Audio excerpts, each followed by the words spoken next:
कौन कौन से बताइए, कितने सिद्धांत पढ़ने हैं? पहला बोलो कौन सा?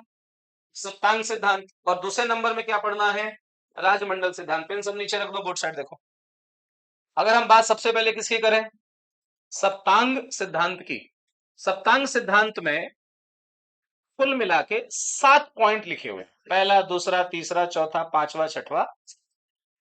और जो ये 7 पॉइंट लिखे हैं, इनको अलग अलग अंगों से क्या किया गया है? कंपेयर किया गया। क्लियर? हमारे शरीर में जैसे सिर का अपना योगदान है, कानों का अपना योगदान है, मुख का अपना योगदान है, आंखों का अपना योगदान है, जांघों का अपना योगदान है, सबका कुछ ना कुछ यूज है। ऐसे ही सप्तांग सिद्धांत में 7 अलग अलग पॉइंट को अलग अलग अंगों से क्या किया गया है? कंपेयर। पहले वो 7 लिख लो कि सप्तांग सिद्धांत में आते कौन से, नोट लिखो। इसमें कुछ नाम आपको ऐसे मिलेंगे जो एक बार में पल्ले नहीं पड़ेंगे आपको, तो उसके लिए थोड़ा पेशेंस रखिएगा आप लोग। और दूसरी बार में पल्ले ना पड़े तो फिर अंतरात्मा की आवाज सुनिएगा आप लोग। दूसरी बार में पढ़ ही जाना चाहिए पल्ले। इधर देखो, सप्तांग सिद्धांत में सबसे पहले किसको रखा गया है? राजा को। सबसे ऊपर किसको रखा गया है? राजा। राजा के बाद दूसरे नंबर में रखा गया है अमात्य को। मैं बोल रहा हूं, पहली बार में कुछ चीजें आपको समझ में नहीं आएंगी। इंग्लिश में इसको बोलते हैं अमात्य। एक काम करता हूँ ना, मैं आपको व्हाट्सएप में एक स्लाइड सेंड करता हूँ, आप उसे देखो तो थोड़ा सा आपको भी लगेगा कुछ चीजें हमारे पास भी हैं।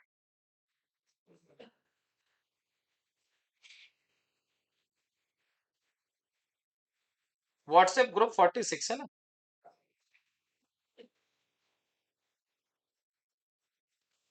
देखो जरा, पहुंच गया? मिल गया? एक रेड कलर का हार्ट बना होगा उसका।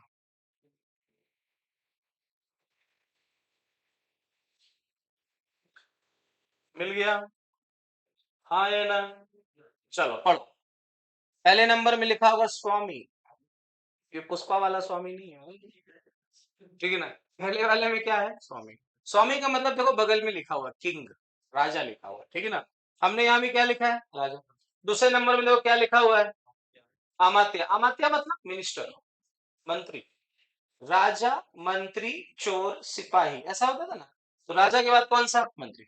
तीसरे नंबर में देखो लिखा होगा, नहीं जनपदा नहीं हो, वो क्या है? जनपद। जनपद मतलब टेरिटरी। किसी भी राजा का जो साम्राज्य, उसकी अपनी क्या होती है? टेरिटरी होती है। और टेरिटरी में क्या होगा? पॉपुलेशन होगी। तो टेरिटरी एंड पॉपुलेशन को कहाँ रखा गया है? जनपद में। रोड साइड आराम से लिख लेना, लिखने की कोई जल्दबाजी नहीं है। लिखकर केवल नोट्स भरी जा सकती हैं, दिमाग नहीं। तीसरे नंबर में क्या लिखा है? जनपद। जनपद के बाद चौथे नंबर में देखो क्या लिखा है? दुर्गा। दुर्ग। दुर्ग मतलब फोर्ट। फोर्ट मतलब किला, जहां कौन रहेगा? राजा। चाणक्य ने तो किले तक के टाइप बताए।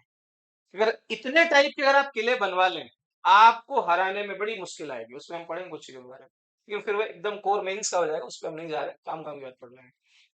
दुर्ग के बाद पांचवें नंबर में देखो, कोस। कोस में इसमें लिखा होगा, पढ़ो, ट्रेजरी। क्या लिखा होगा? ट्रेजरी। जिसको ट्रेजरी और कोस दोनों पल्ले नहीं पड़ रहा है। कोस का मतलब गुल्लक, इससे पैसा रखते हैं। पॉलिटी में पढ़ते हैं मॉर्निंग क्लास में। अगर मैं आपसे पूछूं आज भारत सरकार का गुल्लक क्या है, क्या बताओ? संचित निधि। पढ़ा है ना अपने पॉलिटी में? अच्छा हाँ। आज भारत सरकार का जो गुल्लक, भारत सरकार जो अपना पैसा कमाती है टैक्स वैक्स, वो पैसा कहाँ रखती है? इधर। इसको इंग्लिश में कहते हैं क्या? Consolidated fund. क्या बोलते हैं? कॉन्सोलिडेटेड फंड कहते हैं। इसका आर्टिकल अगर आप चेक करेंगे पॉलिटी में, तो आर्टिकल नंबर 261 का सब क्लॉज नंबर 1 है। क्या हम पढ़ेंगे पॉलिटी में? तो जैसे आज भारत सरकार को कोई पैसा खर्च करना होता है, सैलरी वैलरी देनी होती है किसी को, कहाँ से पैसा देती है? संचित निधि से, है ना? और इसमें पैसा होना बहुत जरूरी है। और फिर हम पढ़ेंगे, इससे पैसा निकालने के लिए विनियोग विधेयक पास कराया जाता है। बिना विनियोग विधेयक के यहाँ से पैसा नहीं निकलता है। खैर, तो ऐसे समझ लो कि आज हमारा जो कोष है वो क्या है? संचित निधि। ऐसे ही भाई साहब ने भी बताया, ये कोष का होना जरूरी, ट्रेजरी का होना जरूरी। कोष के बाद छठवें नंबर में देखो क्या लिखा है? दंड। लेकिन दंड का मतलब यहाँ क्या है? सेना, आर्मी से, ठीक है ना? तो ये मत समझना कि दंड देने के लिए आर्मी लिखी होगी, नहीं। सेना का मतलब यहाँ किससे है? दंड से। और आखिरी में देखो, सातवें नंबर में लिखा होगा मित्र। यहाँ मित्र का मतलब क्या लिखा हुआ है? हाँ? क्या लिखा? अच्छा, एली, अलाइड, किसका शॉर्ट है ये? अलाइड। इसलिए कहते हैं ना कि अगर इनसे काम चल जाने वाला हो तब तो इंसान इसे भी देख के पढ़ ले। देखो, मित्र का मतलब यहाँ एडवाइजर से भी है। किससे है? एडवाइजर, सलाहकार। अब पहले तो इसे अरेंज करने के लिए आपको देता है, जब किस्मत बहुत किस्मत खराब होती है पेपर में, तो क्या बोलता है? कौटिल्य की अर्थशास्त्र के अनुसार सप्तांग सिद्धांत को क्रम से अरेंज करिए। 4 ऑप्शन आप देखेंगे, चारों ऑप्शन में शुरुआत कहां से होगी? राजा से। और खत्म कहां करेगा वो? मित्र में। इधर नाटक होता है, ऊपर नीचे। और यूपी पीसीएस का पेपर हुआ था, उत्तर पीएससी का पेपर होता था, प्रदेश पीएससी का। उसमें क्या पूछा था? सप्तांग सिद्धांत के अनुसार चौथे क्रम में किसे रखा गया है? फिर तो खत्म। यहाँ सप्तांग सिद्धांत नहीं मालूम है लोगों को, और सप्तांग सिद्धांत में तुम कौन से स्थान में पूछ रहे हो? चौथे। लेकिन चूंकि अब हम पढ़ रहे हैं, तो जितना मूर्ख बनना है वो सब क्लास में ही बनना है। क्लास के बाहर जब जाएं तो कोई ये ना बोल पाए कि इस टॉपिक को पढ़ने के बाद ये क्वेश्चन आपसे नहीं आता है, क्योंकि उसमें हम दोनों का घाटा है। याद करते हैं सप्तांग सिद्धांत में। एक बात बताइए, किसी भी साम्राज्य में सबसे बड़ा पद किसका? तो राजा कहाँ रहेगा? हमारे शरीर में सबसे ऊपर कौन सा अंग? सिर। सप्तांग सिद्धांत में राजा को क्या माना गया है? सिर माना गया है। बिना मुंडी के हो सकता है आदमी, तो सरकटा हो सकता है फिल्मों में, लेकिन यहाँ पॉसिबल नहीं। और यही क्या है? ब्रेन, है ना। पहले हम ये साथ याद कर लेते हैं। पहले नंबर में क्या है? राजा। एक अच्छा राजा वो माना जाएगा जिसके मंत्री भी अच्छे होंगे। तो राजा के बाद क्या आएंगे? अमात्य। क्या आएंगे? अमात्य आएंगे। अब कितने प्रकार के अमात्य बताए गए हैं, कितने प्रकार के मंत्री बताए गए हैं, वो डिटेल से हम बात करेंगे बाद में, ठीक है ना। अमात्य हो गया। और सर राजा होंगे, मंत्री होंगे, तो उनका अपना एक क्षेत्र होगा। ऐसे जनपद उनपद छोड़ दो, ऐसे याद नहीं होगा। उनका क्या होगा? अपना एक क्षेत्र होगा। और सर अगर उनका क्षेत्र होगा तो उस क्षेत्र में लोग भी होंगे, हाँ या ना। उसी को क्या बोला गया है? जनपद। अगर क्षेत्र होगा तो सीधी सी बात है, उस क्षेत्र में एक सबसे बड़ा किला होगा, जो किसका होगा? राजा का होगा, ठीक है ना। तो हमने उसमें क्या लिखा है? फोर्ट या दुर्ग लिखा है। और सर इन सबको चलाने के लिए क्या चाहिए? पैसा चाहिए। तो उसके साथ हमने क्या लिखा है? कोष लिखा है। और अगर इसमें कंफ्यूजन हो तो आप ऐसे याद रखिएगा कि सर किले के अंदर कोष होता है, घर के अंदर तिजोरी होती है, तिजोरी के अंदर घर नहीं होता है। तो पहले किला होगा, किले के अंदर क्या होगा? कोष होगा। अब आखिरी कितने बचे? दो। जब पैसा होगा तो सेना होगी, और जब सेना होगी तो बहुत सारे लोग सलाह के लिए भी आएंगे। अगर आपकी पावरफुल आर्मी है तो बहुत सारे आपसे गठबंधन या एलाई बनाने के लिए, अलाइड बनाने के लिए भी आएंगे। ये कितने हो गए टोटल मिला के? 7। अब एक काम करते हैं, इन 7 को 4 और 3 के भाग में बांट लेते हैं, ठीक है ना। पहले शुरू के कितने? 4, फिर आखिरी के कितने? 3। बोलने की कोशिश करो। पहला बोलो। राजा, किंग, सम्राट, स्वामी, जो भी आपको बोलना है बोल सकते हैं। दूसरे नंबर में अमात्य। अमात्य मतलब मिनिस्टर, मंत्री, है ना। राजा, मंत्री, ऐसा। तीसरे नंबर में जनपद। जनपद मतलब टेरिटरी। टेरिटरी के साथ इसमें क्या आएगी? पॉपुलेशन भी आएगी।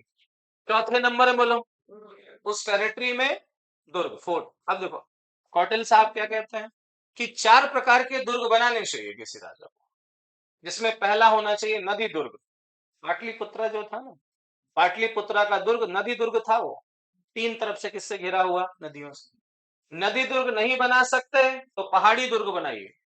पहाड़ी दुर्ग कौन सा? राजगृह। राजगृह जो पुरानी राजधानी थी ना, वो पहाड़ियों से घिरी हुई राजधानी थी। तो या तो क्या बनाइए? नदी दुर्ग, या तो क्या बनाइए? पहाड़ी दुर्ग। दोनों नहीं बना सकते तो अटवी दुर्ग बनाइए। अटवी दुर्ग एक शब्द यूज होता है मेंस में। अटवी दुर्ग मतलब जंगल में बनाया गया किला। फॉरेस्ट चारों तरफ से किससे घिरा होना चाहिए? जंगल से। और अगर ये भी नहीं बना सकते तो आप बनाइए डेजर्ट फोर्ट, जो मरुस्थल में बनाया गया हो, रेगिस्तान में बनाया गया हो। अगर आप ये 4 तरह के दुर्ग बनाते हैं तो आपके किले को जीतना सबसे मुश्किल होगा दूसरों के लिए। और आप सोचो, इधर राजपूताना वाले क्षेत्र में, राजस्थान के क्षेत्र में जितने भी दुर्ग बने थे सब पहाड़ी दुर्ग बने थे।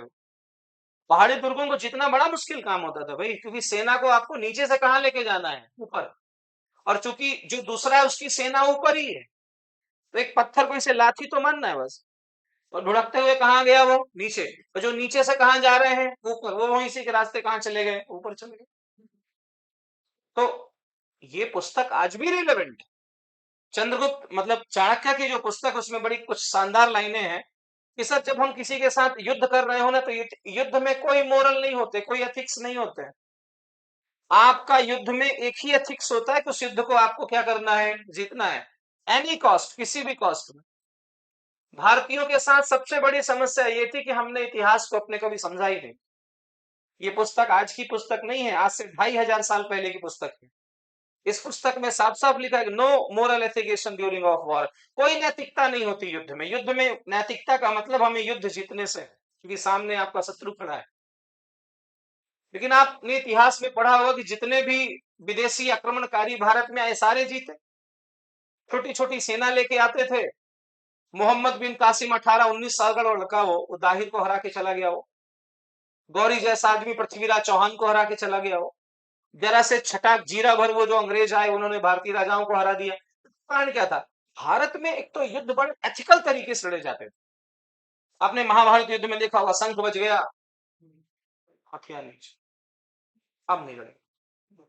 चाहे किसी कनपटी में गोली लगाई हो आपने, अब तुझे कल मारूंगा, कल तुम्हें वहां मिलेगा वो। तो भारत में युद्ध कैसे लड़े जा रहे हैं? एथिकल, एथिकल तरीके से लड़े जा रहे हैं।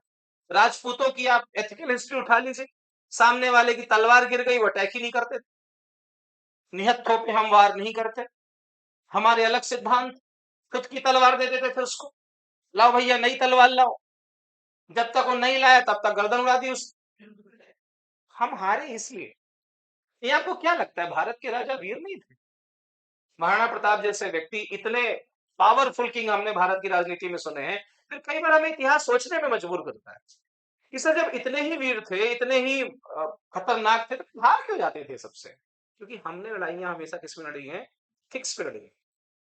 और जो आदमी एथिक्स में लड़ाई लड़ता है ना, उसके साथ हारने के चांसेस सबसे ज्यादा होता है। और चाणक्य ने 2500 साल पहले क्या लिखा? युद्ध में कोई नैतिकता नहीं होती। ठीक है ना? अगर नैतिकता भगवान कृष्ण ने दिखाई होती, तो शायद कर्ण कभी मरता ही नहीं।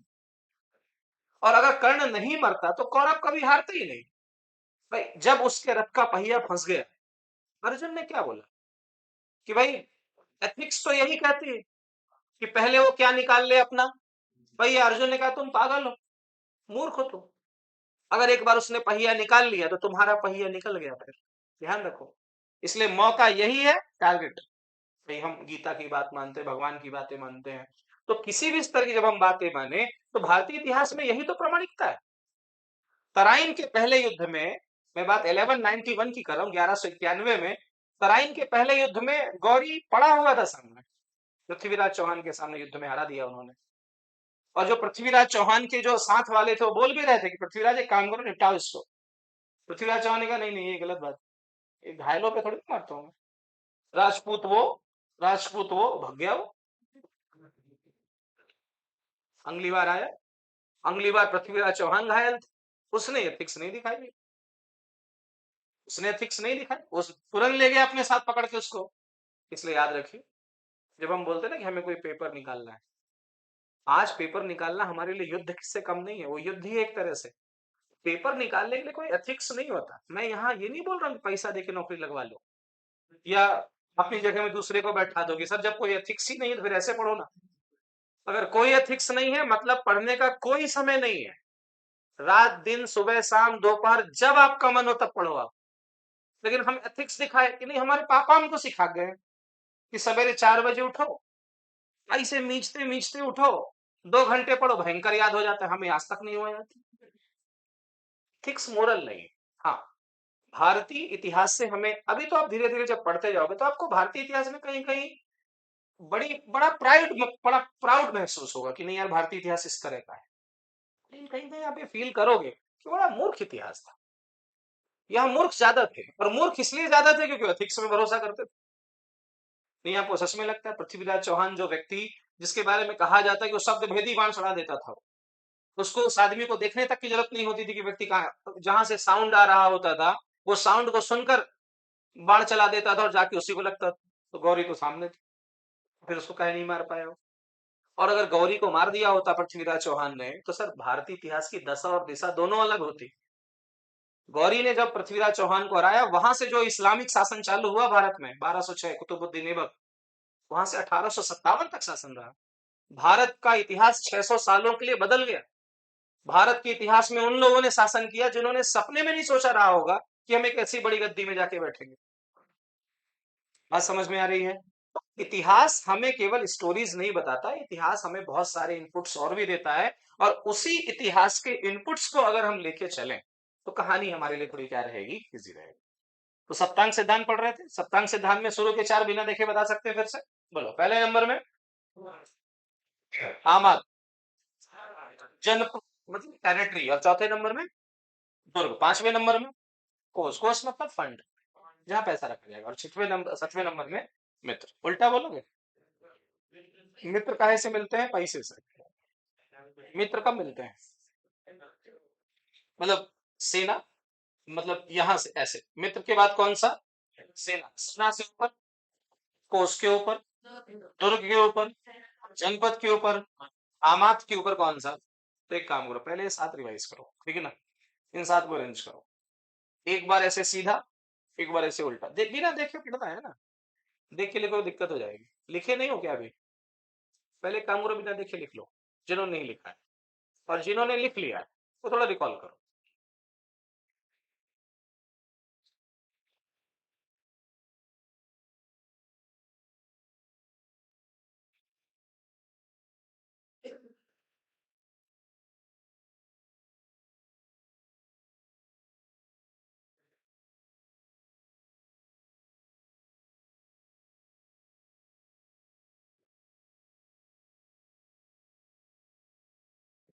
ठीक, बताओ छठवें नंबर में क्या है? और आखिरी में? पहले में? तीसरे में? जनपद। और दूसरे में? बताओ दुर्ग किस नंबर में? चौथे में। और कोस किस नंबर में? पांचवें में। और सेना? पहले में। तो मतलब बता सकते हैं, ठीक ना? बस इसे रिवाइज जरूर करना है, ठीक ना? एक आध दो बार पढ़ोगे ऑटोमेटिक। इनकी तुलना किन किन अंगों से की गई है? बॉडी पार्ट से। ये सप्तांग सिद्धांत है ना, तो 7 तो ये हो गए। अभी किन किन अंगों से लिट किए गए? नोट लिखो। जैसे राजा, राजा के से डैश करके लिख लो। राजा को क्या माना गया? प्रशासन का सिर, कि वो हेड है, सिर।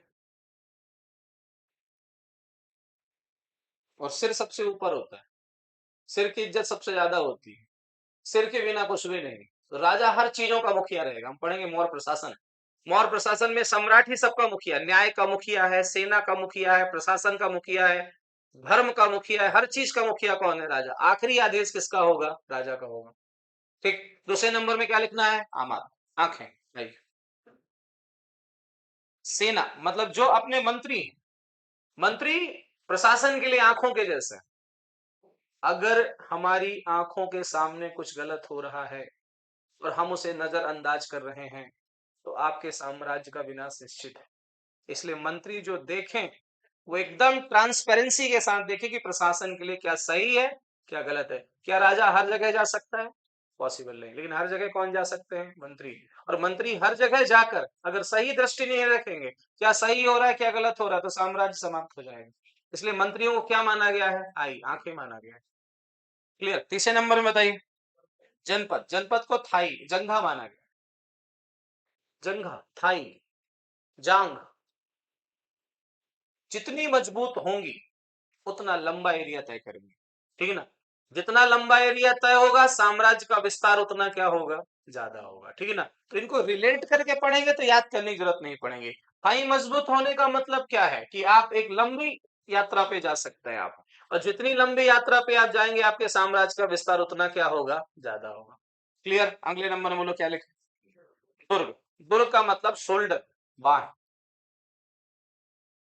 अब जरा सोचो, दुर्ग को शोल्डर बाह से क्यों कंपेयर किया गया होगा? बाहें जितनी मजबूत होती है, शोल्डर जितना मजबूत होता है, सामने वाले को उतना इजी तरीके से परास्त कर सकते हैं।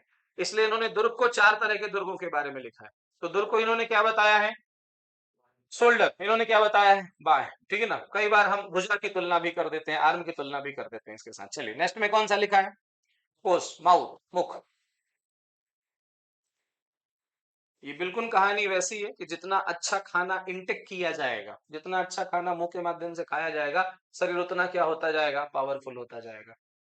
तो कोष, मुख, फंड, गुल्लक, ऐसे गुल्लक ऐसे दिमाग में रख लो, उसमें कैसे कॉइन डालने की जगह होती है, मुंह जैसा बना होता है उसका, थोड़ा लिंक कर लोगे बना लेगा उसे, ठीक है ना। उसके बाद कौन सा लिखा है बोलो, दंड सेना, ब्रेन, मस्तिष्क। तो ध्यान रखिएगा, सिर, हेड और ब्रेन, मुंडी, ये पूरा, और उसके अंदर का भेजा, भेजा मतलब ब्रेन। सेना इतनी चालाक होनी चाहिए, इतनी क्लेवर होनी चाहिए कि उसे कहाँ हमला करना है, किस जगह पे हमला करना है, कितनी तादाद के साथ हमला करना है, ये सारी चीजें हम कहाँ से सोच सकते हैं, ब्रेन से। लेकिन वो ब्रेन किसके अंदर है, सिर के अंदर है। और सिर किसको माना है उन्होंने, राजा को माना है। और राजा मतलब पूरी की पूरी सेना को क्या करेगा, कंसोलिडेट करेगा। कुल मिला के मुद्दा उसका ये है। चलिए आखिरी में क्या लिखा है आपने, मित्र, मित्र मतलब कान। कान का मतलब समझ रहे हो, कान का मतलब सूचना से। हमारे जो अलाइड है, हमारे जो मित्र हैं, हमारे जो सलाहकार हैं, उन्होंने हमें आके सूचना क्या दी कि एक बात बता, तुझे तो गाली दे रहा था, तो क्या बात कर रहा है, तुझे तो मारना चाहिए उसे। आज भारत की जो इंटेलिजेंस एजेंसीज है ना, आज भारत की जो वो जैसे आईबी हो गई, रॉ हो गई, ये भारत शासन के लिए क्या है, कान ही तो है। अगर कहीं हमला होने वाला है तो उसकी जानकारी पहले किसको दी जाएगी, भारत सरकार को दी जाएगी। तो याद रखिएगा, जब हम मौर्य शासन में गुप्तचर व्यवस्था, अभी 2 मिनट के बाद ही हम पढ़ेंगे, जब हम स्पाई डिपार्टमेंट पढ़ेंगे मौर्य साम्राज्य का, तो आपको समझ में आएगा कि आज हमारे देश में जो स्पाई सिस्टम है, आईबी है, रॉ है, इंटेलिजेंस ब्यूरो जो हमारा है, जैसा आज काम करता है वैसा ही काम कहाँ चलता था, मौर्य सिस्टम में चलता था। तो ये टोटल कितने हो गए, 7। अब इन्हें हम लिंक करते हैं, बोर्ड साइड देखिए सभी लोग, नोट्स छोड़ दीजिए सभी। राजा को क्या माना गया है, सिर, सिर के अंदर, सिर के अंदर हेड, सिर के अंदर ब्रेन है ना, हेड के अंदर क्या है, ब्रेन। ब्रेन किसको माना है, सेना को माना है। लेकिन सेना को कंसोलिडेट कौन करेगा, राजा करेगा। राजा के बाद दूसरे नंबर में क्या है, आमात्य। आमात्य को आंखें, आंखें, आमात्य, आमात्य, आंखें, आंखें, आमात्य, ऐसे 4 बार पढ़ोगे तो पढ़ ले जाओगे। जैसे हम राष्ट्रीय खेल पढ़ते हैं ना, Japan judo, judo Japan, Japan judo, judo Japan, judo Japan, judo Japan, judo Japan, है ना। ऐसे आमात्य के लिए क्या बोलते हैं, आंखें बोलते हैं। आमात्य के बाद तीसरे नंबर में क्या आता है, जनपद। जनपद मतलब जांग, जांग जनपद, जनपद जांग, जांग जनपद, जनपद जांग, जब बोलोगे आ जाएगा। भूल गया आखिरी में क्या था, जनपद मजबूत क्या होता, जांग नहीं था। लेकिन ये क्लियर रहेगा कि जांग की तुलना किससे की गई है, जनपद से की गई है। उसके बाद क्या है, दुर्ग। दुर्ग मतलब मजबूती, मजबूती मतलब शोल्डर, बाह की बात की जा रही है यहाँ से, ठीक है ना। उसके बाद नंबर किसका आता है, कोस मतलब कितना भी खिलाओ भरता नहीं है, ठीक है ना। और पैसे के मामले में तो बिल्कुल यही है, किसी के आदमी कितना भी डालते जाओ लेकिन कहाँ कोई फर्क पड़ेगा। तो मुंह से तुलना की गई। आगे कौन सा आता है, सेना। सेना मतलब प्रेम, ये सबसे काम की चीज है, ठीक ना। चतुरंगनी सेना थी इनके पास। मौर्य वंश के पास जो सेना थी, एक एपियानस करके एक इतिहासकार है, पढ़ेंगे, विदेशी इतिहासकार है। एपियानस साहब ने ही उस युद्ध का वर्णन किया जब घनानंद के साथ इनका युद्ध हुआ था। एपियानस क्या लिखता है कि 1 मिलियन से अधिक की आर्मी थी, 10 लाख से ज्यादा की सेना लेके गए थे, और चतुरंगनी सेना थी। पैदल सेना थी, रथ सेना थी, घुड़सवार सेना थी, गज सेना थी, 4 टाइप की सेना लेके जाते थे। और अपन ने पहले भी पढ़ा है कि मगध की सेना की सबसे बड़ी क्वालिटी क्या थी, कि उसकी सेना में क्या थे, हाथी। और हाथी का होना उस सेना का सबसे इंपॉर्टेंट पॉइंट है। अगर आप उसे पढ़ेंगे तो उसमें ये लिखा हुआ मिलता भी है कि जब सेल्यूकस निकेटर ने वो 4 जगह गिफ्ट किए, किसको, चंद्रगुप्त मौर्य को, पढ़ा हमने, काबुल, कंधार, हेरात और बलूचिस्तान, 4 लिखे ना हमने। उसके बदले में इन्होंने रिटर्न गिफ्ट में क्या दिया था, हाथी। 500 हाथी गिफ्ट किए थे। कई बार सोचने में इंसान मजबूर हो जाता है कि तुम 2 देश ले लिए और 2 देश के बदले में 500 हाथी दे रहे हो। हाथी उस समय समझ लो AK-47। हाथी का मतलब आप समझ लो आज के समय में अग्नि 5, कि कोई एक देश किसी दूसरे देश को 500 अग्नि मिसाइल दे दे। अभी अमेरिका ने यूक्रेन को मिसाइलें दी, पूरा दुनिया हिल गया उससे। कि वो मिसाइलों का अटैक कहाँ होने वाला है, रूस में। उड़ा भी दिया उसने, कहा तो फेंक भी दी वहां रूस में जाके। उस समय हाथी सेना को मजबूत करने के लिए दिए जाते थे, इसलिए 500 हाथी का इंपॉर्टेंस इतना ज्यादा है। क्लियर है, तो ये हो गए सारे के सारे। कहां तक पहुंच गए थे अपन, सेना तक। सेना को क्या बोला गया है, ब्रेन। और आखिरी में क्या है, मित्र। मित्र को क्या बोला गया है, कान कहा गया है, ठीक है। हमारे लिए जो हमारे मित्र हैं वो कान है क्या, नहीं बिल्कुल नहीं। हमारे मित्र हमारे कान ही है, बस वो भरते ज्यादा है, ठीक है ना। क्योंकि भरना नहीं चाहिए, कान फूकना चाहिए ना। फूकना एक पॉजिटिव शब्द है, लेकिन भरना क्या हो जाता है, एक नेगेटिव शब्द हो जाता है। तो सप्तांग सिद्धांत क्लियर है यहाँ तक। चले लास्ट पॉइंट लिखो, मंडल सिद्धांत। मंडल सिद्धांत तो आज भी रिलेवेंट करता है। मंडल सिद्धांत क्या है मैं बताता हूँ पहले।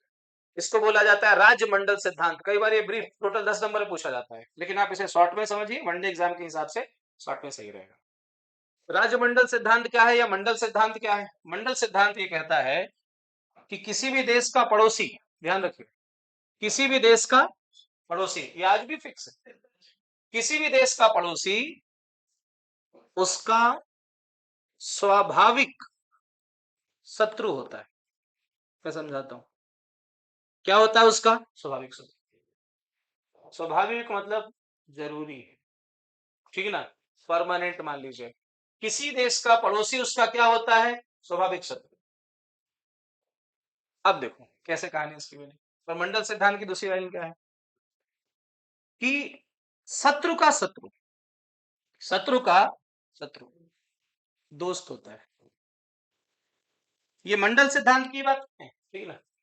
पड़ोसी कैसा होता है? स्वाभाविक शत्रु। और स्वाभाविक शत्रु जो है उसका जो दुश्मन होगा वो सामने वाले का क्या होगा? दोस्त होगा।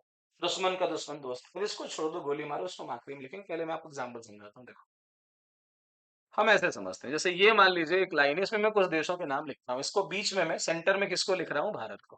ठीक, भारत का एक पड़ोसी कौन? चीन। ठीक, और इधर का पड़ोसी कौन? पाकिस्तान। आंख मूंद के बोल सकते हैं, नहीं राजमंडल सिद्धांत जय हो, चाणक्य की जय हो, आज भी यही है। और केवल भारत में नहीं, मैं आपको 2 4 देशों के बारे में बताता हूँ। चीन का पड़ोसी जापान, पाकिस्तान का पड़ोसी अफगानिस्तान। अब आप लिंक करो, पड़ोसी स्वाभाविक शत्रु और है। अब अगर हमारा पड़ोसी ये, इसका पड़ोसी कौन? अफगानिस्तान। अगर हमारा पड़ोसी चीन, तो चीन का पड़ोसी जापान। तो चीन और जापान स्वाभाविक शत्रु हैं। अगर मैं आपको बता दूं तो सेकेंड वर्ल्ड वॉर में आप पढ़िएगा, चीन जापान युद्ध, मंचूरिया में जिंदा गाड़ दिया जापानी सेना ने चाइनीज वालों को। द्वितीय विश्व युद्ध में पढ़ेंगे हिस्ट्री में हमें। ये दोनों, इनका मैच देखो आज के समय में। पाकिस्तान अफगानिस्तान का मैच होता है, लगता है सामने वाले गर्दन उतार देंगे। आज भारत पाकिस्तान की क्या राइवलरी है, जो राइवलरी किसकी देखने को मिलती है? अफगानिस्तान। अब मंडल सिद्धांत के हिसाब से बातें लिंक करो, भारत और अफगानिस्तान के संबंध कैसे हैं? बड़े अच्छे, एकदम एकदम प्यार बरसता है भाई। अफगानिस्तान और न्यूजीलैंड की सीरीज होने वाली थी, भारत ने अपना ग्राउंड दिया था उठा के कि हमारे यहाँ खेलो आगे तुम। और अभी चैंपियंस ट्रॉफी पाकिस्तान में हम खेलने नहीं जा रहे वहां। ऐसा नहीं कि बहुत सुधरे हैं, मुद्दा ये है कि उसके दुश्मन है जो हमारे। और पता है चाणक्य ने 2500 साल पहले बातें लिखी कि अगर आप ये सोचोगे ना कि आपके दोस्त हो जाएं, ये संभावना ही नहीं कहीं से कहीं तक। क्लियर हो रही बातें? अभी तो देखो हमारे संबंध जापान के साथ कैसे, बहुत अच्छे हैं। जापान ने हमें बुलेट ट्रेन के लिए पैसा दिया, 50 साल की उधारी दी। भारत में आज जो बुलेट ट्रेन चलने वाली थी, कहां से चलने वाली? जापान से। तो इनकी बड़ी दुश्मनी, इनकी पटरी बिल्कुल नहीं खाती। यही राजमंडल सिद्धांत। अब राजमंडल सिद्धांत को पढ़ो, क्या बोलता है? पड़ोसी उसका स्वाभाविक शत्रु होता है, और शत्रु का शत्रु हमेशा दोस्त होता है। आप दुनिया के किसी भी देश का एग्जाम्पल आप उठा लो, हर देश में मंडल सिद्धांत क्या होता है? एप्लीकेबल होता है। बात समझ में आ रही है? हाँ या ना? चले आगे, नोट करो।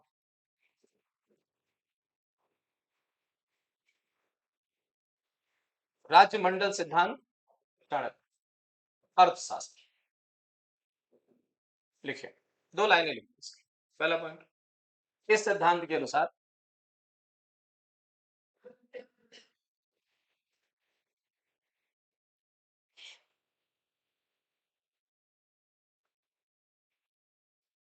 पड़ोसी स्वाभाविक शत्रु होता है।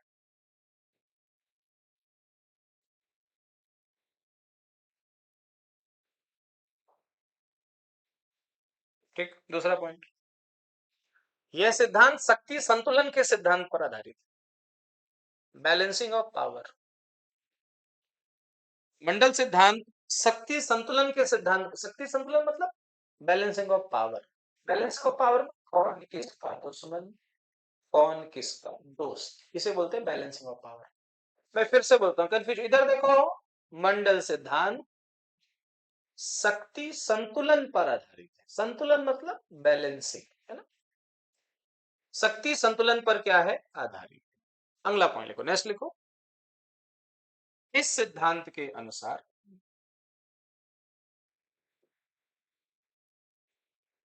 किसी भी राज्य का, देखा ध्यान दीजिए, राज्य का मतलब यहां मध्य प्रदेश राजस्थान नहीं है। राज्य का मतलब कंट्री से है, स्टेट का मतलब यहाँ कंट्री से है। इस सिद्धांत के अनुसार राज्य का निकटतम, राज्य का निकटतम पड़ोसी उसका स्वाभाविक शत्रु होता है। बोले सर एक बार लिख लें तो फिर दूसरी बार क्यों लिख रहे हैं, क्योंकि हमें अगली लाइन लिंक करनी है इसमें से। राज्य का निकटतम पड़ोसी उसका स्वाभाविक शत्रु होता है।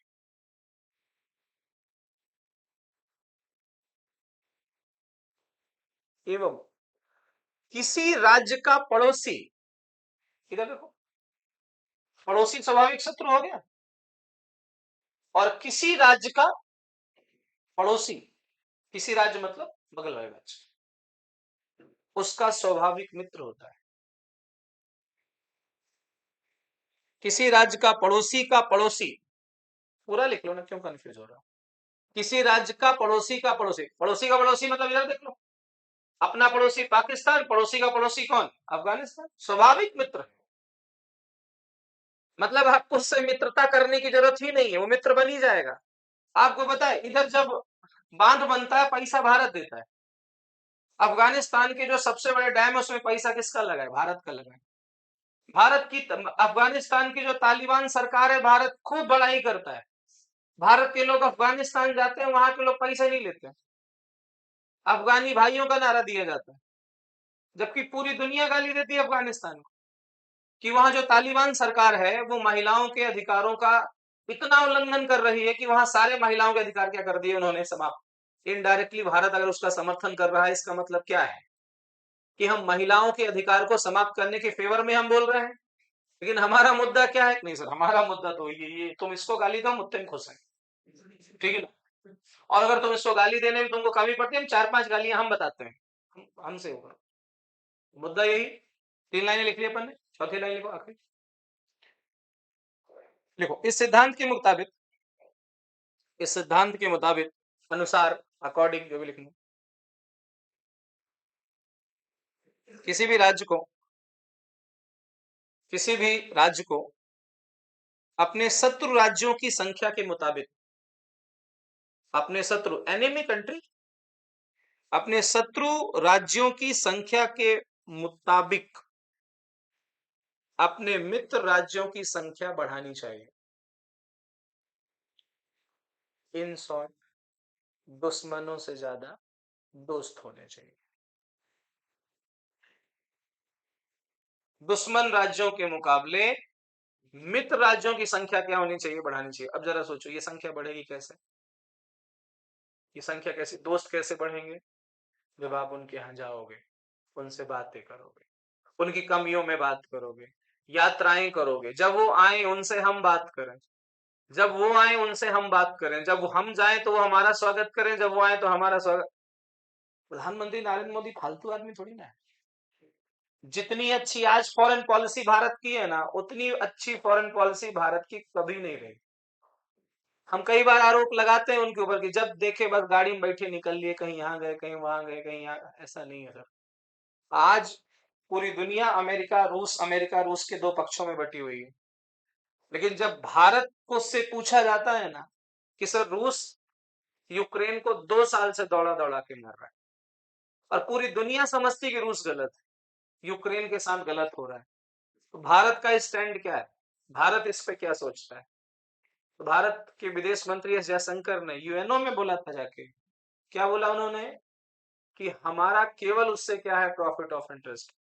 एक कहावत सुने, there is no permanent enemy and no permanent friend, only the depends of the profit of interest. जिससे हमारा इंटरेस्ट है वो हमारे मित्र हैं, जिससे हमारा इंटरेस्ट नहीं है वो हमारे मित्र नहीं है। भारत को अगर वो सस्ते दाम पे नेचुरल गैसेस और पेट्रोल डीजल दे रहा है तो इससे अच्छी क्या बात हो सकती है। और हम अपने देश में सबसे पहले अपने लोगों के बारे में सोचेंगे, अमेरिका के बारे में सोचेंगे, सबसे पहले तो अपने देश के बारे में सोचा जाएगा ना। और आज सोचिए, लड़ाई रूस और यूक्रेन में हो रही है, प्रधानमंत्री ने पहले रूस की यात्रा करी, बाद में कहा की यात्रा पे गए वो यूक्रेन। इससे अच्छी फॉरेन पॉलिसी क्या लोगे आप। मतलब एक आदमी दोनों दुश्मन देशों की यात्राओं पे जा रहा है और दोनों दुश्मन देश के जो प्रमुख है उसका क्या कर रहे हैं, वो स्वागत कर रहे हैं और मध्यस्थता की भूमिका भारत निभा रहा है। मतलब एक समय ऐसा था कि भारत का प्रधानमंत्री अमेरिका जाता था ना, इंदिरा गांधी अमेरिका गई थी अपना हेलीकॉप्टर लेके, उनको कोई रिसीव करने नहीं आया वहां। उनको इतना बुरा लगा कि उसी हेलीकॉप्टर से कहाँ लौट आई हो इंडिया, किसी ने पूछा ही नहीं उनको। इंदिरा गांधी को थोड़ी ना उस समय कोई पूछ रहे थे, भारत का स्टेटस देख रहे थे ना। आज अमेरिका का राष्ट्रपति आता है, मतलब धुआं धुआं हो जाता है देश वो। सारी सड़कें उड़ के सब बढ़िया बना दी जाती हैं क्योंकि उस देश की इतनी इज्जत है। आज रूस जापान के बीच में युद्ध हो रहा है, अमेरिका को समझौते में नहीं लाया गया, अमेरिका बीच बचाव में नहीं गया, जबकि पूरी दुनिया का चौधरी बनता है वो। पूरी दुनिया में कहीं कुछ हो जाए सबसे पहले आके कौन खड़ा होता है, अमेरिका खड़ा होता है कि नहीं ये गलत हो रहा है। अगर ईरान अपने न्यूक्लियर टेस्ट कर रहा है तो उस पर आके खड़ा होता है, नहीं ये गलत हो रहा है। अगर सीरिया में कुछ हुआ, नहीं गलत हो रहा है, हमसे चौधरीपन इसी को बोला जाता है ना, कि दुनिया में कुछ भी हो। लेकिन कहीं ना कहीं भारत का जो स्टैंड है फॉरेन पॉलिसी में कुछ वर्षों में बहुत अच्छा रहा है। मेरा यहाँ उद्देश्य, मैं आपको सच बता दूं, किसी पार्टी विशेष की या किसी व्यक्ति विशेष की बात करना बिल्कुल नहीं। मेरे लिए जितने सम्मानीय नरेंद्र मोदी रहे हैं उतने ही सम्मानीय आज भी जवाहरलाल नेहरू हैं। मैं आंख मूंद कर ना ही किसी की बुराई कर सकता हूँ, ना ही किसी बुराई, हाँ के आधार पे बिल्कुल मैं बोल सकता हूँ। अगर कोई व्यक्ति जवाहरलाल नेहरू की बुराई करता है तो मैं उसमें भी तर्क दे सकता हूँ कि नहीं आपकी बातें बिल्कुल गलत है। आज हम छाती ठोक के बोलते हैं कि दुनिया भर के सारे सीईओ, चाहे माइक्रोसॉफ्ट के सीईओ, चाहे गूगल का सीईओ, सारे भारत भारत के हैं। लेकिन आप ढंग से सोचो ना कि वो सारे सीईओ जो निकले वो कहाँ से निकले, वो सारे आईआईटी से निकले हो, सारे आईआईटी से पास आउट हैं। और आईआईटी की संकल्पना भारत में सबसे पहली बार किसने करी, पंडित जवाहरलाल नेहरू ने करी। तो हम ये कह सकते हैं ना कि वो सारे सीईओ निकले कहाँ से हैं, नेहरू जी से निकले। देखो, हम किसी की बुराई करें या हम किसी की बड़ाई करें, पढ़ा लिखा व्यक्ति वही जो तर्क पे बातें करे। गांव की जो मोहल्ले की आंटियां होती हैं उनकी जैसी बात नहीं कर सकते कि व्लादिमीर पुतिन बहुत घिना आदमी। क्यों आंटी, क्यों घिना आदमी? अरे पसंद नहीं है मुझे। तुम्हें पसंद, तुम किसी को पसंद नहीं है ना, तुम्हें पसंद नहीं है इसलिए वो घिना आदमी है। वो panchayat movie, panchayat web series थी ना, कि क्या मन अच्छा नहीं लगा, क्या था डायलॉग उसका, कि वो बुढ़िया थी ना, क्या हो गया, बोले मन अच्छा नहीं लग रहा है। अब आप डॉक्टर से ये बोलोगे हमारा मन अच्छा, कोई इलाज करेगा क्यों, का इलाज होता है। इसलिए याद रखिए, अगर हम पढ़ते लिखते हैं, हम न्यूज़पेपर इसीलिए पढ़े लिखे ताकि हमें थोड़ा आईआर के बारे में नॉलेज हो, थोड़ा हम चीजों को समझे जाने। चलो वनडे एग्जाम में बिल्कुल आईआर का कोई मुद्दा नहीं, लेकिन जब आप यूपीएससी के बारे में सोचोगे, सिविल सर्विसेज के बारे में सोचोगे, उसमें इंटरनेशनल रिलेशन एक अलग से पार्ट है पूरा का पूरा। उसमें अंतरराष्ट्रीय संबंध उसमें एक अलग मुद्दा है। और जब अंतरराष्ट्रीय संबंधों को आप पढ़ने लग जाते हैं ना, तो उसमें आपको पॉलिटी की जानकारी होनी चाहिए, उसमें आपको ज्योग्राफी की जानकारी होनी चाहिए, इवन हिस्ट्री की जानकारी होनी चाहिए, कल्चर की जानकारी होनी चाहिए। अगर हम आईआर पढ़ते हैं, चाइना के साथ हमारे संबंध पढ़ते हैं, सीपेक के बारे में पढ़ते हैं, अफगानिस्तान पाकिस्तान के बारे में पढ़ते हैं, नहीं पता आपको ज्योग्राफी, नहीं पता तो आप उसे करेक्ट ही नहीं कर पाओगे। इसलिए याद रखिएगा ये सारे सब्जेक्ट कहीं ना कहीं बाकी चीजों को जानने के तरीके भी हैं। क्लियर है? तो मंडल सिद्धांत अपन बता सकते हैं, क्या बताओगे, चार लाइन में बोलो। मंडल सिद्धांत के अनुसार पहली लाइन क्या बताएंगे, किसी भी राज्य का पड़ोसी राज्य उसका स्वाभाविक शत्रु होता है, पड़ोसी का पड़ोसी हमेशा उसका स्वाभाविक मित्र होता है। हमें हमेशा अपने राज्यों के लिए पड़ोसी राज्यों में खासकर मित्र राज्यों की संख्या क्या करनी चाहिए, बढ़ानी चाहिए, और जो शत्रु राज्य हैं उनकी संख्या को क्या करना चाहिए, कम करना चाहिए। और मंडल सिद्धांत हर देश के लिए लागू होता है। इजराइल की पटरी नहीं खाती पड़ोसियों के साथ, इजराइल की पड़ोसी नहीं खा रही, पैलेस्टीन पड़ोसी है ना भाई, उसका पटरी नहीं खाती उसकी, जैसे हमारी पटरी नहीं खाती। ऐसा नहीं केवल हम ही दुष्ट हैं, बस हम ही लड़ते रहते, हमारे जो पड़ोसी हैं उनसे कितनी पटरी खाती है। 100 पड़ोसियों में से 10 ही ऐसे होते हैं जो उनके दोस्त होते हैं, बाकी आप ऐसे निकाल लीजिए एग्जाम्पल, पड़ोसी ही ऐसे हैं जिनसे कई सालों से कभी कोई बात नहीं हुई। तो मंडल सिद्धांत यहाँ नहीं लागू है। तो ये दो सिद्धांत है, याद रखिए। अर्थशास्त्र में जब अब भी हम बात करें, दो सिद्धांत, कौन सा, सप्तांग, और एक कौन सा, राज्य मंडल सिद्धांत। आज की कथा यहाँ संपन्न, जितना लिखा है पन्ने पर। कहीं कोई डाउट्स है किसी के मन में भी, किसी भी चीज को लेकर, वो मेरे से पूछेगा, फिर आप लोगों से पूछा जाएगा, दो चार क्वेश्चन है, उसके बाद छुट्टी। हाँ, जो भी चीजें पूछना वो तर्क युक्त होनी चाहिए, ऐसे कुछ भी नहीं है ना कि आपको कैसे पता चला कि उसकी मम्मी का नाम मुरा था, है ना, ये ऐसे क्वेश्चन मत पूछना। नहीं, बच्चे मिलते हैं ऐसे जादूगर बहुत सारी, हफ्ते भर पढ़ाते हैं इधर से उधर, मतलब आज सोमवार से एमपी नगर से क्लासेस चालू होती है तो शनिवार में वैसे अशोका में ही खत्म होती है आके, लेकिन लाल घाटी से लेकर गुलमोहर तक, तो बहुत सारे ऐसे तोतापरी बच्चे मिलते हैं कि अब उनको क्या बोला जाए कि सर वो गांधी जी जिस ट्रेन में बैठे थे टीसी का नाम क्या था। अरे भाई टीसी का नाम मुझे तो नहीं पता है, और इतना मुझे पता होता तो अगला नोबेल मुझे ही मिल रहा होता।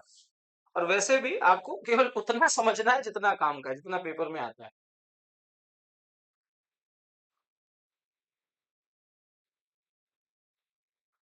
हम मौर्य काल में याद रखिएगा कुल 3 क्लासेस करेंगे, ठीक है ना। नेक्स्ट क्लास में बिंदुसार, अशोक, अभिलेख, अभिलेख जितना होगा अगली क्लास में सारे निपटाएंगे अपन जितने भी हैं। और जो लास्ट क्लास होगी हमारी 3 क्लास का करने का केवल एक लॉजिक है कि यहाँ से अगर किसी प्रकार का कोई क्वेश्चन बने तो बाहर नहीं जाना चाहिए। आप एंसेंट के पेपर उठा लो किसी भी एग्जाम के, अगर प्राचीन भारत से क्वेश्चन आया है तो कोर टॉपिक 4 रहते हैं, बुद्धिज्म, जैनिज्म, मौर्य काल, और मौर्य काल के बाद बहुत होता है तो गुप्ता, गुप्ता से क्वेश्चन आते हैं, थोड़ा बहुत साउथ के कल्चर से क्वेश्चन आते हैं।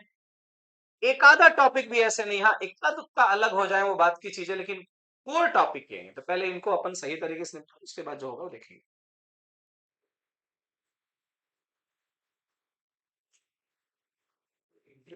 हम्म।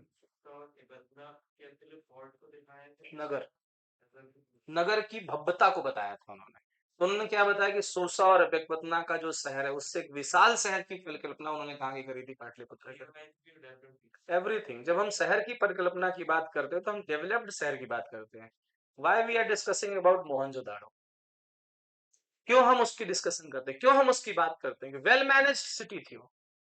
आज से 4,500 साल पहले का मोहनजोदाड़ो शहर है, सोचो वहां स्विमिंग पूल्स थे लोगों में, हाँ? हर घर में टॉयलेट सिस्टम था, हर घर से टॉयलेट्स मिले और व्यवस्थित टॉयलेट मिले। सारी सड़कें सीधी इंटरक्रॉस सभी में कर रही, चौराहे मिले उनमें से। गांव में सड़कें जाओ आज 2024 में, किसी को चौबे जी के घर का है, बोले पीपल के पेड़ से राइट ले लेना, ठीक ना। उधर जाओगे तो तुमको फिर पीपल मिलेगा, फिर पगडंडी पकड़ लेना, कहाँ निकल जाओगे शर्मा जी के, उनसे आप पूछ लें चौबे जी घर पीछे है। ये सिस्टम है।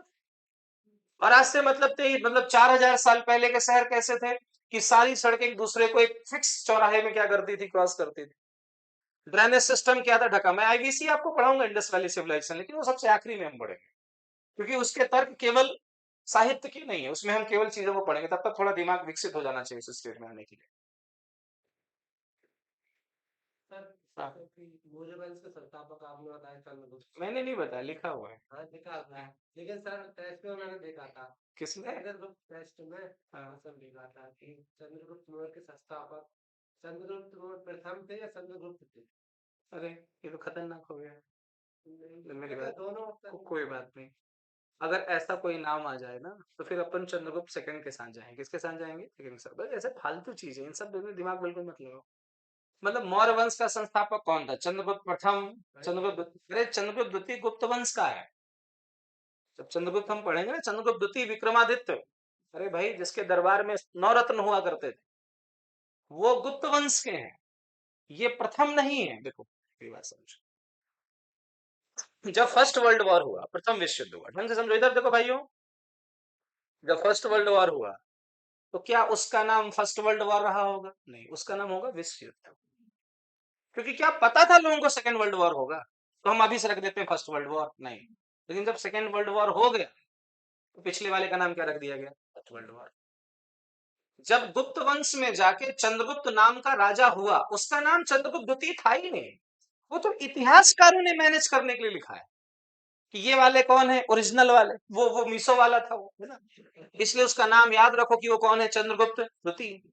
ठीक है, बन सकता है क्वेश्चन, कोई बड़ा मुद्दा नहीं। कि मौर्य वंश की स्थापना किसने करी, चंद्रगुप्त या चंद्रगुप्त प्रथम या चंद्रगुप्त द्वितीय? तो चंद्रगुप्त प्रथम द्वितीय जो है ना, ये सब गुप्त वंश में मिलेंगे आपको। कहाँ मिलेंगे? गुप्ता में। ये ना प्रथम था ना द्वितीय था, ये चंद्रगुप्त था। क्लियर है? और ये केवल ऐसे क्वेश्चन है कि आप एक तो चपरासी का पेपर ले रहे हो, ऊपर से बच्चे और हैरान परेशान हैं, उनको और आपने प्रताड़ित कर दिया उठा के।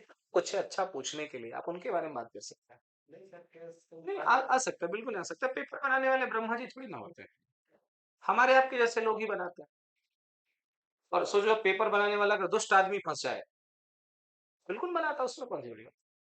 लेकिन आप हमेशा अच्छे पेपर को देखिए, एनडीए पेपर उठाइए, सीडीएस का पेपर उठाइए, सीजीएल का पेपर उठाइए, इवन आप यूपीएससी वगैरह का पेपर आप उठाइए, उसमें कभी आपको लॉजिकल क्वेश्चन नहीं मिलेंगे, सारे लॉजिक्स पे डिपेंड रहेंगे। हाँ, रेलवे के पेपर उठाइए तो थोड़ा सा फिर क्वालिटी थोड़ी रद्द होने लग जाती है उसकी। टेस्ट पेपर में किसी का भी लगाइए, कुछ क्वेश्चन अच्छे मिलेंगे, कुछ तो बिल्कुल वाहियात मिलेंगे। एमपीपीएससी में क्वेश्चन पूछा गया तो सोचो कितना फालतू क्वेश्चन हो सकता है। 1987 में इंडिया में क्रिकेट वर्ल्ड कप जो हुआ था उसका क्या नाम था? 1987 में क्रिकेट वर्ल्ड कप, मैं एमपीपीएससी क्वेश्चन बता रहा हूँ, चाहो तो टेस्ट सर्च कर लो गूगल में। 1987 क्रिकेट वर्ल्ड कप भारत में जो हुआ उसका नाम क्या था? ये क्या क्वेश्चन है? मतलब जितने बच्चे पेपर दे रहे हैं उसमें एक भी 1987 का नहीं, और मान लो अगर आप करंट से क्वेश्चन पूछ भी रहे हो, उस वर्ल्ड कप का नाम क्या था? अब ये बात अलग, उसका बाद भी पता चला रिलायंस कप उसका नाम था, रिलायंस ने उसे कंडक्ट करवाया था। कुछ ऐसे बिना सर पांव के क्वेश्चन भी आते हैं, उनको लेकर बहुत घबराना नहीं चाहिए। दो चार क्वेश्चन अगर ऐसे गलत भी हो जाते हैं बिल्कुल उसको लेकर टेंशन मत लो। हाँ, लॉजिकल क्वेश्चन, तर्क वाले क्वेश्चन गलत हो रहे हैं वहां फिर दिक्कत है, फिर वहां कॉन्सेप्ट में प्रॉब्लम है।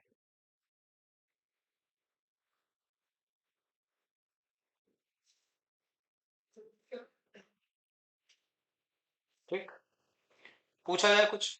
नहीं, रिवाइज तो देखो ऐसे होगा नहीं, तो आधे घंटे लगेंगे आपको रिवाइज करने में। चलो इधर देखो, रब बंद करो, दो चार क्वेश्चन है फटाफट बताओ। पहला क्वेश्चन, मौर्य वंश का शासन कब से कब तक था? 322 से, अरे 298 चंद्रगुप्त मौर्य का था भाई। मौर्य वंश का शासन कब से कब तक था? 322 से 185। अरे लिखा था हमने, तो कितने वर्षों का शासन रहा? 137 वर्षों का शासन रहा। 137 लिखा था हमने, आप ही लोग तो जोड़ घटा के बता रहे थे 137। चलो आगे बताओ, चंद्रगुप्त मौर्य ने किस राजा की सहायता से घनानंद को हराया? पर्वतक। अब वहां चाणक्य नहीं बताना है अपने को, चाणक्य तो गुरु थे उनके, ठीक ना। इन राजा किसकी सहायता ली गई थी? पर्वतक की सहायता ली गई। बताइए, जैन और बौद्ध ग्रंथों में चंद्रगुप्त मौर्य को क्या कहा गया है? ब्राह्मण, क्षत्रिय, वैश्य या शूद्र? तो क्या सभी इतिहासकार इन्हें क्षत्रिय मानते हैं? कुछ इतिहासकारों ने इन्हें वैश्य भी माना, लेकिन इससे चंद्रगुप्त मौर्य को कोई फर्क नहीं पड़ा। क्या आप उसे क्या मान रहे हो, ठीक ना। इतिहासकारों ने माना है, और अलग अलग इतिहासकार इसे अपनी कैटेगरी में रखने की बात करते हैं। चलिए अगला क्वेश्चन, चंद्रगुप्त मौर्य ने सेल्यूकस निकेटर के साथ जो युद्ध किया, जिसपे सेल्यूकस निकेटर साहब हार गए, बाद में उन्होंने अपनी बिटिया की शादी कर दी, ये नहीं आएगा कभी क्वेश्चन पेपर में, किस लड़की की शादी करी, नाम क्या था, क्या गोत्र थी, कुल क्या था, कितनी हाइट थी। शादी करने के बाद संधि के तहत उन्होंने 4 क्षेत्र किसको दिए? चंद्रगुप्त मौर्य को। उसके बदले में उन्होंने 500 हाथी पकड़ा दिए, है ना। भारतीय हमेशा जुगाड़ वाले रहते हैं। सोचो 4 क्षेत्र लेके उनको क्या दे रहे हैं? हाथी। हाथी की कोई, अब जंगल से भागे हुए हाथी पकड़ा दिए उन्होंने। उन 4 क्षेत्रों में बताइए, यूनानी इतिहासकारों ने किस जगह को जेड्रोसिया कहा है? कंफर्म। और अराकोशिया किसको कहा है? गांधार को। किसको कहा है? और एरिया किसको कहा है? अब बताओ काबुल को क्या कहा है? पेरी पेनी सडाई। ऐसे टुकड़ों में पढ़ोगे पढ़े आप। पेरी पेनी सडाई, सडाई बोल जाए तो सगाई, बहुत पेन होता है, ठीक है ना। ऐसे लगा लेना, लिंक कर लेना, पेरी पेनी सडाई। तो एक बार लिंक करिए, 4 क्षेत्रों के नाम बताओ जो दिए गए। काबुल, कंधार, हेरात और बलूचिस्तान, जो कि वर्तमान के आज अफगानिस्तान और पाकिस्तान के क्षेत्र है, जिसमें यूनानी इतिहासकारों ने इसके लिए अलग अलग शब्दों का प्रयोग किया। वो 4 शब्द बताओ बिना देखे समझे, बोलो। पेरी पेनी सडाई, जेड्रोसिया, अराकोसिया, ठीक है, ऊपर नीचे आप लिंक कर लीजिएगा उसमें। और कौन सा एरिया? हाँ, इनके नाम लिंक देने के लिए बोले, हाँ ये तो इतिहास में पकड़ है सर। मतलब ये थोड़ी ना कि कार्नोलिया था या हेलेना था, नहीं भी बने तो भी चलेगा वो, ठीक ना। लेकिन इन चारों के नाम आपको एकदम क्लियर होने चाहिए कि उसमें क्या पूछा गया, बताइए। सप्तांग सिद्धांत, अच्छा नहीं लिखा, ठीक है। सप्तांग सिद्धांत में सातों नाम बताओ, पहले पहला बोलो। और आप तुलना भी बताओ, राजा की तुलना।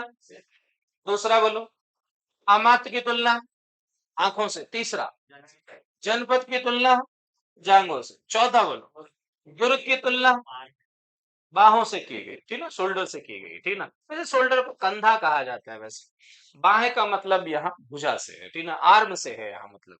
आगे बताइए, 5वें नंबर में कोस मतलब माउथ से की गई। 6वें नंबर में सेना मतलब ब्रेन। ठीक ना, पागल सेना नहीं होनी चाहिए, है ना, बढ़िया होना चाहिए। और 7वें नंबर में क्या है? मित्र। मित्र मतलब कान। मंडल सिद्धांत की सबसे खास बात क्या है बोलो? सप्तांग नहीं, मंडल सिद्धांत। किसी भी राज्य का पड़ोसी राज्य स्वाभाविक क्या होता है? शत्रु होता है। इसलिए जितने भी आपके दोस्त हैं ना, पड़ोसी दोस्त जो हमेशा आपके साथ रहते हैं, स्वाभाविक शत्रु हैं। कभी भी आपकी सफलता से उनको खुशी नहीं होती है, ठीक है ना। और ये बात जितनी जल्दी समझ लो उतना बढ़िया है। वो आपके साथ रहते केवल इसलिए हैं ताकि पता चलता रहे घाटा क्या हो रहा है इसका। और आप कभी उन्हें बना बता के देखो, कभी बहुत अच्छा दोस्त हो भाई, आज 20,000 रुपए सड़क में मिले, फिर आप उसका चेहरा देखो, बोले, भाई तेरे में क्या है ऐसा 20,000? और उसके फिर ये बोलो कि भाई 20,000 गिर गया, क्या बात कर रहा है, 20,000 गिर गया, कोई बात नहीं, कोई बात नहीं भाई, ये तेरा कोई ला 20,000, बोले देखते हैं देखते हैं। इसलिए क्लियर है यहाँ तक, आराम से इसे रिवाइज कर लेना, बाकी नेक्स्ट क्लास में देखेंगे। Thank you very much.